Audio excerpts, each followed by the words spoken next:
Hello दोस्तों, आपका स्वागत है हमारे YouTube चैनल जनता ऑनलाइन क्लासेस में। दोस्तों, आज मैं आपको प्रेजेंट परफेक्ट कंटीन्यूअस टेंस, इस टेंस का इंट्रोगेटिव सेंटेंस, जिसको हम हिंदी में प्रश्नवाचक वाक्य कहते हैं, इस बात के विषय में आपको आज जानकारी देने जा रहा हूँ।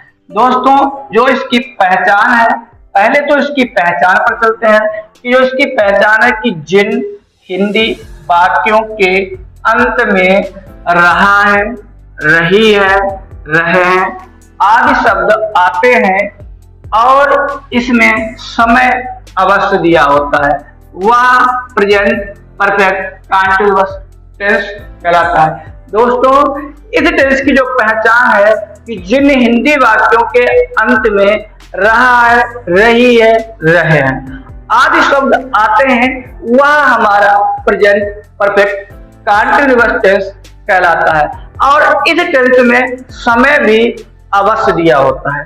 दोस्तों, अब आते हैं इसके इंट्रोगेटिव सेंटेंस, मतलब प्रश्नवाचक वाक्य के ऊपर आते हैं। इसके बनाने के जो नियम है, इसका जो पहला नियम है कि इन वाक्यों में जब वाक्य क्या से शुरू होता है, मान लीजिए जब इसका पहला जो नियम है कि इसमें जब वाक्य क्या से शुरू होता है तो हम कर्ता के अनुसार, मतलब सब्जेक्ट के अनुसार हैज या हैव को वाक्य के शुरू में लगाते हैं। मतलब अगर हमारा कर्ता एक वचन है तो हम हैज का प्रयोग करेंगे, अगर हमारा कर्ता बहुवचन है तो हम हैव का प्रयोग करेंगे।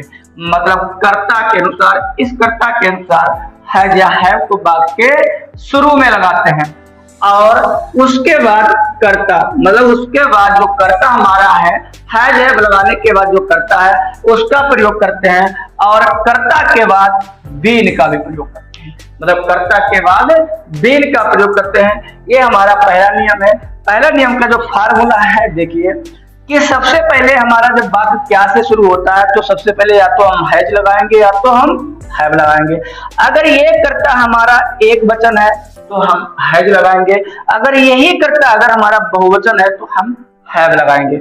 उसके बाद दोस्तों हम सब्जेक्ट लगाते हैं। अगर सब्जेक्ट के बाद अगर हमारा वाक्य निगेटिव भी है, यहाँ पे देखो मैंने लिखा है कि अगर वाक्य निगेटिव हो तो कर्ता के बाद नॉट का प्रयोग करते हैं, अगर वाक्य निगेटिव होगा तो कर्ता के बाद नॉट का प्रयोग करेंगे, अगर वाक्य निगेटिव नहीं होगा तो कर्ता के बाद हम सीधे मतलब वर्ब बीन लगाएंगे। यहाँ पे सॉरी दोस्तों, यहाँ पे आएगा बीन, यहाँ पे बीन का प्रयोग करते हैं। उसके बाद में वर्ब की फर्स्ट फॉर्म में आईएनजी का प्रयोग करते हैं। दोस्तों देखिए, कहा गया है कि सबसे पहले हैज या हैव का प्रयोग करेंगे कर्ता के अनुसार, फिर कर्ता का प्रयोग करेंगे, उसके बाद निगेटिव होगा तो नॉट, अगर नहीं निगेटिव होगा तो कर्ता के बाद सीधे बीन का प्रयोग करेंगे, फिर वर्ब की फर्स्ट फॉर्म में आईएनजी का प्रयोग करेंगे, फिर ऑब्जेक्ट का प्रयोग करेंगे और उसके बाद में अदर, फिर उसके बाद में सिंस या आर का प्रयोग करेंगे। अगर निश्चित समय होगा तो सिंस लगाएंगे, अगर अनिश्चित समय होगा तो हम फाल लगाएंगे, फिर समय लगाएंगे, उसके बाद में क्वेश्चन मार्क जरूर लगाएंगे। ठीक है, ये दोस्तों इसका पहला नियम है। जब दूसरा नियम क्या है कि जब वाक्यों में क्या हो गया, क्यों हो गया, कैसे, कहाँ, कब और जब, ये आदि शब्द जो हैं वो वाक्यों के जब बीच में आते हैं, जो आदि शब्द होते हैं जब वाक्यों के बीच में आते हैं तो हम इनकी अंग्रेजी, इन शब्दों की जो अंग्रेजी है वो वाक्य के शुरू में लगाकर उसके बाद में हैज और हैव का प्रयोग करते हैं। दोस्तों, इसमें दूसरे रूल में क्या बताया है कि जब वाक्य जो हमारा होता है वो क्या, क्यों, कैसे, कहाँ, कब, जब आदि शब्द जो है वो वाक्यों के बीच में जब आते हैं तो हम क्या करते हैं, इन शब्दों की जो अंग्रेजी होती है वो मतलब वाक्य शुरू में लगाकर उसके बाद में हैज और हैव का प्रयोग करते हैं। फिर क्या है कि अगर वाक्य निगेटिव भी हो, अगर वाक्य हमारा निगेटिव भी है तो हम कर्ता के बाद में नॉट का प्रयोग करेंगे। जैसे मान लीजिए यही फार्मूला है, इसमें क्या है, सबसे पहले हम क्वेश्चन और वर्ड लगा देते हैं। इसी फार्मूले में हम क्या करते हैं, क्वेश्चन और वर्ड लगा देते हैं। जैसे जब वाक्य हमारा जो होता है कि क्यों क्या, कैसे, कहां, कब, जब जब बीच में होते हैं तो सबसे पहले इनकी अंग्रेजी लिखते हैं। क्वेश्चन वर्ड के मतलब होता है जो हमारे प्रश्नवाचक शब्द होते हैं, सबसे पहले हम उनकी अंग्रेजी लिखते हैं। उसके बाद में हम हैज और हैव, मतलब वो सब्जेक्ट के अनुसार। सब्जेक्ट अगर हमारा एक वचन है तो है, अगर सब्जेक्ट हमारा बहुवचन है तो हैव का प्रयोग करते हैं। उसके बाद में सब्जेक्ट लगाते हैं। सब्जेक्ट के बाद में अगर वाक्य हमारा निगेटिव है तो हम नॉट का सीधे प्रयोग करेंगे, अगर निगेटिव नहीं है तो सब्जेक्ट के बाद सीधे बीन का प्रयोग करेंगे। उसके बाद में वर्ब, उसकी वर्ब की जो फर्स्ट फॉर्म है उस वर्ब की फर्स्ट फॉर्म में हम आईएनजी का प्रयोग करते हैं। फिर ऑब्जेक्ट, जिसको हिंदी में हम कर्म कहते हैं, कर्म का प्रयोग करते हैं। अगर जो मतलब अन्य शेष बचता है उसको लगाते हैं। उसके बाद सिंस या फार, मतलब निश्चित समय के लिए सिंस लगाते हैं और अनिश्चित समय के लिए हम फार लगाते हैं। लास्ट में अपना समय लगाते हैं और जो मतलब लास्ट में सबसे एक क्वेश्चन मार्क जरूर लगाते हैं। अब जैसे क्या है, एक एग्जाम्पल है कि क्या किसान 2 घंटे से अपना खेत नहीं जोत रहा है। अब देखिए, जब इस बात में क्या शुरू में है तो हमने आपको बताया था कि जब बात क्या से शुरू में होता है तो हम हैज हैव को बात के शुरू में लगाते हैं। तो हम देखेंगे सब्जेक्ट क्या है, किसान है, किसान एक वचन है तो एक वचन के साथ हम हैज का प्रयोग करते हैं।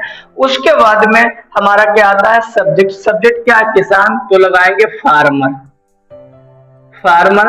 अब इसमें देखेंगे हमारा जो सेंटेंस है वो निगेटिव है कि नहीं निगेटिव है, तो देखेंगे ये निगेटिव भी है तो सब्जेक्ट के बाद सीधे नॉट का प्रयोग कर देंगे और उसके बाद में सीधे बीन का प्रयोग करेंगे। अब इसके बाद में वर्ब की फर्स्ट फॉर्म, वर्ब क्या है हमारा, जोतना। जोतना की होती है फ्लो, PLOUGH, फ्लो। इसी में हम आईएनजी का प्रयोग कर देंगे, फ्लोइंग हो जाएगा। तो देखो हमारा हैज हैव लग गया, सब्जेक्ट लग गया, नॉट लग गया, बीन लग गया, वर्ब की फर्स्ट फॉर्म में आईएनजी लग गई। अब इसके बाद में जो हमारा ऑब्जेक्ट है, ऑब्जेक्ट क्या है, अपना खेत। तो किसान सब्जेक्ट में है तो किसान के लिए हिज का प्रयोग होता है अपने के लिए, और उसके बाद में फील्ड माने खेत होता है। फिर क्या है, उसके बाद जो अदर है, अब इसमें कोई अदर वचन है तो इसको छोड़ देंगे। अब सिंस या फार लगाएंगे। 2 घंटे, 2 घंटे अनिश्चित समय होता है तो अनिश्चित समय के लिए हम फार का प्रयोग करते हैं। अनिश्चित समय के लिए हम फार का प्रयोग करते हैं। और 2 घंटे तो 2 आवर्स। ये हमारा जो टेंस है, ये हमारा जो टेंस है बन गया कि has farmer not been flowing his field for 2 hour. क्या किसान 2 घंटे से अपना खेत नहीं जोत रहा है। ठीक है, ये दोस्तों हो गया। अगर आपके समझ में आया हो तो इसको आप नोट भी कर सकते। अब इंट्रोगेटिव, इसके उदाहरणों पर मतलब एग्जाम्पलों पे चलते हैं। देखिए, जो प्रेजेंट परफेक्ट कंटीन्यूअस है इसके जो इंट्रोगेटिव सेंटेंस है इसके एग्जाम्पल है। अब इसका जो फार्मूला है, सबसे पहले इसमें हैज या हैव लगा हुआ है। मैंने आपको बताया था कि जब वाक्य क्या से शुरू होता है तो सबसे पहले हम हैज या हैव का प्रयोग, मतलब कर्ता के अनुसार हैज या हैव का प्रयोग करते हैं और उसके बाद में हम कर्ता का। अगर सब्जेक्ट हमारा एक वचन है तो हैज और बहुवचन है तो हैव का प्रयोग करेंगे। उसके बाद सब्जेक्ट लगाएंगे। सब्जेक्ट के बाद अगर हमारा वाक्य निगेटिव है तो नॉट लगाएंगे, नहीं निगेटिव है तो सीधे सब्जेक्ट के बाद बीन का प्रयोग करेंगे दोस्तों। उसके बाद में वर्ब की फर्स्ट फॉर्म में आईएनजी का प्रयोग करते हैं, फिर ऑब्जेक्ट, फिर अगर, सिंस या फार प्लस टाइम का प्रयोग करते हैं। लास्ट में दोस्तों इसमें क्वेश्चन मार्क जरूर लगाते हैं। अब दोस्तों देखिए, पहला जो वाक्य हमारा है कि क्या यह लड़का 2 दिन से स्कूल नहीं आ रहा है। अब जब इसमें क्या शुरू में तो हम हैज या हैव को वाक्य के शुरू में लगाएंगे। जब हैज या हैव को वाक्य के शुरू में लगाएंगे तो पहले देखेंगे इसमें कर्ता क्या है, यह लड़का, मतलब यह लड़का है, अकेला लड़का है, एक वचन है तो सबसे पहले हम हैज का प्रयोग करेंगे इसमें। अब उसके बाद subject this boy, this boy. उसके बाद देखेंगे कि हमारा सब्जेक्ट के बाद नॉट है। क्या वाक्य हमारा निगेटिव है तो हमारा वाक्य निगेटिव है तो इसके बाद हम नॉट का प्रयोग करेंगे। फिर उसके बाद हम बीन का प्रयोग करेंगे। अब वर्ब क्या है, वर्ब जो इसमें है वो आना। आना की होती है कम, कम में हम आईएनजी लगा देंगे तो हो जाएगा कमिंग। तो has this boy not been coming to school. Coming to school. अब 2 दिन जो हमारा है वो अनिश्चित है, तो अनिश्चित के लिए हम फार का प्रयोग करते हैं, फार 2 डैश, और लास्ट में क्वेश्चन मार्क जरूर लगाएंगे, इसको तो छोड़ना ही नहीं। अगला जो वाक्य है कि क्या लड़कियां सुबह से घर में खाना बना रही हैं, क्या लड़कियां सुबह से घर में खाना बना रही हैं। अब जब बात क्या से शुरू है तो हैज या हैव लगाएंगे, वो कर्ता के अनुसार। अब हमारी यहाँ पे जो लड़कियां हैं वो बहुत सी लड़कियां हैं, तो यहाँ पे बहुवचन है, तो बहुवचन के साथ हम हमेशा हैव का प्रयोग करते हैं, तो हैव, फिर उसके बाद सब्जेक्ट क्या है, द गर्ल्स, द गर्ल्स माने होता है लड़कियां। फिर उसके बाद में देखेंगे इसमें नॉट का प्रयोग है। अब इसमें देखेंगे वाक्य हमारा निगेटिव है, निगेटिव नहीं है, तो इसके बाद सीधे हम बीन का प्रयोग करेंगे, बीन। फिर वर्ब क्या है इसमें, बनाना, बनाना को कुक, जब हम कोई खाना बनाते हैं तो खाना बनाने के लिए कुक का प्रयोग करते हैं, तो हो जाएगा कुकिंग द फूड, फिर कहा, घर में, इन होम, इन होम। फिर सुबह से, कब से, सुबह से। अब जो सुबह से हमारा निश्चित है तो इसमें हम सिंस का प्रयोग करेंगे, सिंस मॉर्निंग, क्वेश्चन मार्क। ठीक है दोस्तों, कि have the girls been cooking the food in home since morning, क्या लड़कियां सुबह से घर में खाना बना रही हैं। अगला जो वाक्य हमारा है कि किसान 2 माह से अपना खेत क्यों नहीं जोत रहे हैं। मैंने आपको इंट्रोगेटिव नियम में दूसरा जो नियम बताया था कि जब बातों के बीच में क्या, क्यों, कैसे, कहां, कब, जब आदि वाक्य शब्द आ जाते हैं तो उन शब्दों की जो अंग्रेजी होती है वो कहाँ लगाते हैं, बात के शुरू में लगाते हैं। तो इसमें क्या होता है कि सबसे पहले हम क्वेश्चन वर्ड लगाते हैं, फिर हैज हैव का प्रयोग करते हैं, वो कर्ता के अनुसार करेंगे, फिर सब्जेक्ट, फिर उसके बाद निगेटिव होगा तो नॉट, नहीं निगेटिव होगा तो सीधे बीन का प्रयोग करेंगे वर्ब की आगे, फिर वर्ब की फर्स्ट फॉर्म में आईएनजी का प्रयोग करेंगे, फिर ऑब्जेक्ट होगा, फिर अदर, फिर उसके आगे सिंस या फार प्लस टाइम।